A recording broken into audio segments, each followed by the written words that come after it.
Welcome back to Real Shit, where we like to talk real shit all day, every day, all for the love of movies and sometimes TV. I am Joe, and today I'm here to talk about Mindhunter and why I feel like Netflix should make Season 3 a priority after I pretty much just binged through Season 2 finally. I'm a little late to it, but I got around to it and I just felt the need to come on here and talk about it because it was that good. Before I get into it though, please like, comment, share, subscribe to the channel, hit the bell for notifications. Any little bit of feedback or support would be greatly appreciated. So without further ado, I'm going to get right into it. Again, as I said, Season 2 came out in, I believe it was August of 2019, so this is a little bit late of a reaction, and that's why it's going to be less of a review and more just me expressing to you why I think this is probably one of the best things that Netflix has ever done. Now, it's rare for me to praise Netflix series this often, but I did just get done also praising Ozark, and that video is out there if you'd like to take a look at that. Now I'm going to be praising Mindhunter. So in my personal opinion, I think Netflix is on the right track with certain instances, and I feel like if they have the right people involved, they are capable of making something really special, which they did with both of these shows. But it just seems like a lot of times they also just will greenlight anything and don't really put a lot of thought into necessarily the quality. It's all about the quantity because they're trying to match their price points. But in this particular case, this is not a day to talk about that because this is something that they actually did really well. And I think it has a lot to do with David Fincher being involved. Now, if you don't know who David Fincher is, I don't know why you wouldn't, but he happens to be one of my favorite directors in Hollywood. He directed such classics as Seven and Zodiac and Fight Club, The Social Network, so Gone Girl. And so he's an executive producer on here. And apparently the book was... it's based on a book about being in the FBI's crime unit and basically coming up with the whole ideology of serial killers and profiling people and coming up with ways to stop these people or try to better understand how they think. And it's the early days of that. So there was a book written about it. It was given to David Fincher. He comes out and he, I guess, fights for it to be made. Netflix eventually picks it up and we're off to the races. So the series is currently on hold right now, which could be Corona related, not really sure.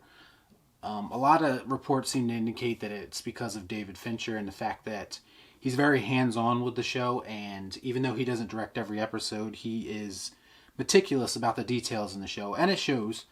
So with his busy schedule right now, because I believe he just got done filming a movie, which will be coming out soon, also on Netflix, if I'm not mistaken.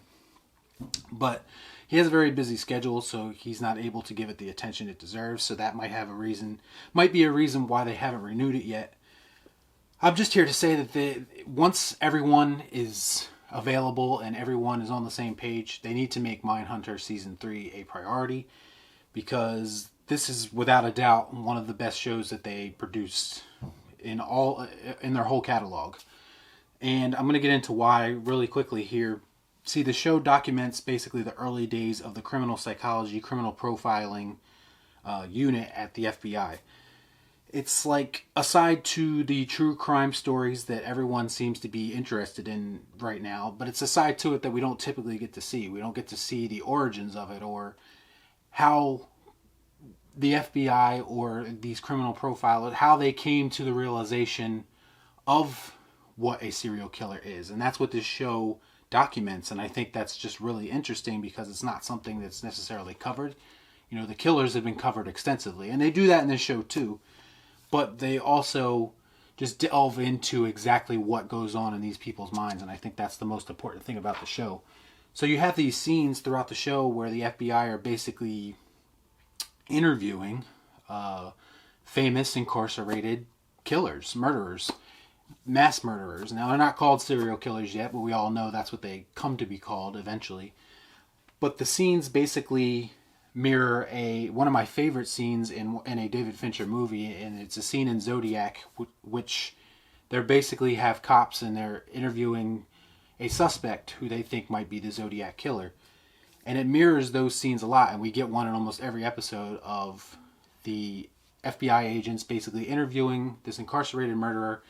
And the scenes are just so, I don't know, they're just so tension filled. and it's just dialogue. They're not really doing anything, nothing's happening, but there's always a threat that something could happen because you're sitting across from a mass murderer. But they're just so tension filled and so well written, and the dialogue is just disturbing as can be. All the stories that the killers tell, the way the killers are portrayed so accurately, and from an acting standpoint, brilliantly by the actors playing them. You just can't help but feel tension in the room and tension while you're watching it. And it's something that's not easy to do just with dialogue alone. Usually you have to have some sort of activity happening or action happening, but it's all done with dialogue in this show, especially for these interview scenes. And I think it's just brilliantly pulled off. The stories they tell, the serial killers, are enough to keep anyone up at night. To be quite honest, it's literally nightmare fuel. They're just so brilliantly, again, acted and written. The highlight of these scenes is definitely Edmund Kemper. If you don't know who Edmund Kemper is, go Google him and you'll find out real quick why some of his stories are something that you, maybe if you're interested in this sort of thing, you'd want to hear about, because it is pretty disturbing what he actually did. I won't get into that right now because that's not what this is about, but I would say that his interviews are definitely some of the highlights of this show. It's so interesting how they just delve into how these people's minds work, and my eyes are just always glued to the screen when they're in one of these interview scenes. Like, I can't help it. It's just completely fascinating to me, and I'm just into that sort of thing anyway. So throughout the course of the show, they, in addition to the interview scenes, they also are at times investigating active, ongoing cases that are happening at that moment. So there's active serial killers that are out in the world actually doing this. And what's crazy is that their methods are typically met with resistance, both from local law enforcement to the government to their own agents. So a lot of people aren't sold into their methods of how they profile these people, and they think that there's nothing to base what they believe off of. So they just want, there's a little bit of a battle between the old school way of law enforcement and this new, I guess, more scientific way of law enforcement, and there's a constant struggle between those two. And I think that in itself also is pretty fascinating. It's not easy for them to communicate to people that they know something about someone that they've never met before, and that's basically what they're doing. They're taking little tidbits of information and essentially trying to piece it together and figure out who this killer is without actually knowing much about them. So that's all pretty cool, and another highlight of the show for sure. The acting is great. I have to admit that. All of the killers are great, but the three main leads who actually carry the show and are in pretty much every episode, I think all do a phenomenal job. I mean, you have Holden Ford, who is portrayed by Jonathan Groff. You have Bill Tench, who is portrayed by Holt McCaney. And you have Dr. Wendy Carr, who is portrayed by Anna Torou. All of them do a great job. You truly get a sense for who these people are, and you get invested in them as characters because you get a lot of time with them. You get their personal life, you get their professional life, and you constantly have these opposing forces working against them, and nothing comes easy to them. And just, you get a sense that investigating serial killers, murderers, is just not an easy job to have, especially when you don't have a lot of support. Now, they gain more support as the series goes on, and in season 2, people start to take them a little bit more seriously. But they're truly just putting all this together along with the audience. Like, we're a part of their team. We're learning things as they are, and I think that's another interesting aspect of the show. So as far as, like, overall, I'm just going to give some highlights from the first 2 seasons. I'm not going to go through them extensively, but just, like, the big, I guess, the things that are most memorable about each of the 2 seasons to me. As far as season 1 goes, I would say it's pretty much all of the serial killer interview scenes. They scale it back a little bit in season 2, but season 1 is very much about the interviews. As I already mentioned, the Ed Kemper stuff is pretty great. The Jerry Bruto stuff is pretty awesome, and specifically the Richard Speck interview. And the main reason for that is how that interview kind of changes the philosophy of the FBI almost inadvertently. The lead agent is Holden Ford, as I mentioned, and he basically uses tactics in the interview to get information out of Speck that aren't necessarily I guess, okayed by the FBI. They find it to be, I guess, no, not unconstitutional, but more, I would say, just not within their line of views. They feel like it's below them to use the language that Holden uses or to use the tactics that he uses.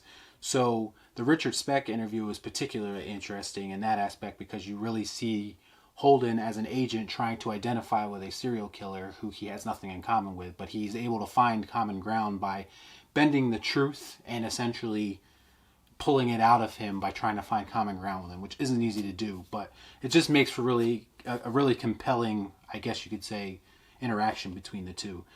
Holden and Tench's growing relationship is pretty great. Just all their interactions, I like the way that their partnership kind of grows and how you see how they start with like these common interests and there's a commonality there, but then they sort of kind of go in different directions at times because they still have slightly different philosophies.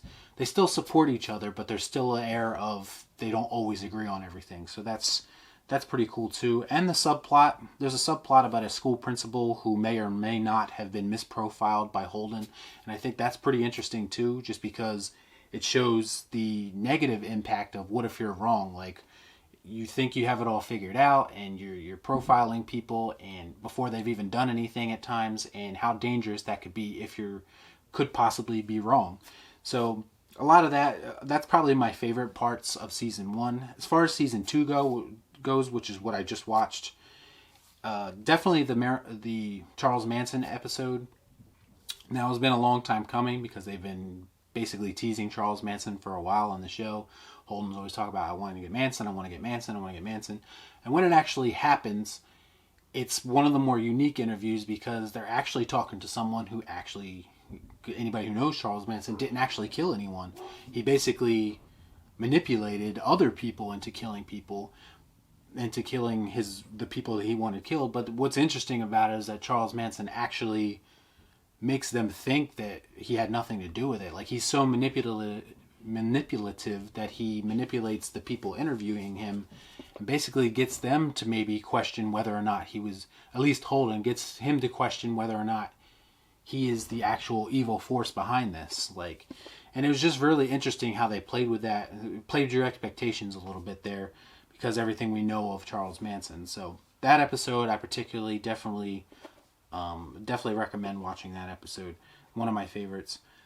There's a personal tragedy for Bill Tench. I'm not going to get into spoilers too much in this, but the personal tragedy that happens to him it hits pretty close to home to what he does for a living. So I thought that was particularly compelling too, because he knows the ins and outs of how certain people think, and when it hits close to home and it's more personal for him, it's interesting to see his reaction to that. And that's all I'll pretty much say about it, but it's a really compelling, I guess you could say, subplot. And then there's the entire Atlanta child murders investigation. It encompasses most of the season, to be quite honest. In fact, it's probably the biggest focus of the season. They focus on this a little bit even more than they do the actual interviews like they did in season 1. But the investigation is pretty fascinating, and it's almost kind of relevant because there's kind of these, I guess you could say, racial issues that come up throughout the course of it, because it's predominantly African American children that are being killed.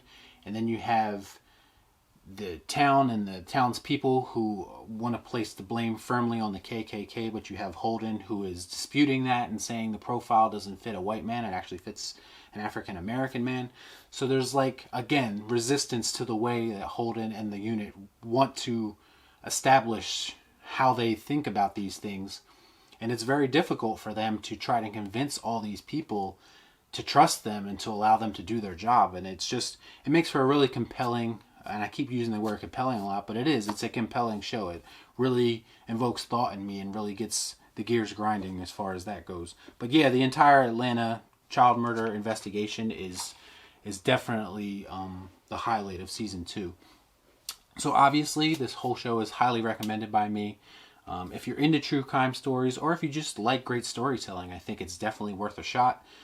It's tense, it's darkly comedic at times, and it's just incredibly smart. It's one of the smartest shows I've ever seen. You could tell a lot of attention to detail was put into this show and to make everything seem as authentic as possible. And I can appreciate that for sure. So I would give this show a 10 out of 10, to be honest. I don't usually do number ratings, but for this particular case, I think it's worthy of a 10 out of 10 type show.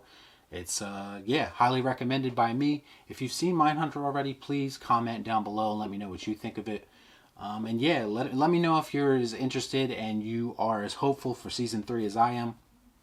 I think it would be a huge mistake by Netflix if they did not renew this show and continue on the story, because they definitely leave it open. There's anyone who's seen it knows that there's been this kind of overarching like subplot that's been going on, and we've been following one particular character, and you only see him here and there, but we know he turns into something later on. So you kind of get a sense that they definitely have more story to tell. But we'll see if it actually happens. I hope it does. And when it does, I'll definitely come back and review season 3 when it happens. But please let me know what you guys think in the comments down below. Do you like it? Do you hate it? And what do you think about this review? Anything you want to talk about, I'm down to have a conversation. That's why I started this channel. So please like, comment, share, subscribe to the channel, hit the bell for notifications. And thanks for watching, and I'll talk to you next time. Peace out.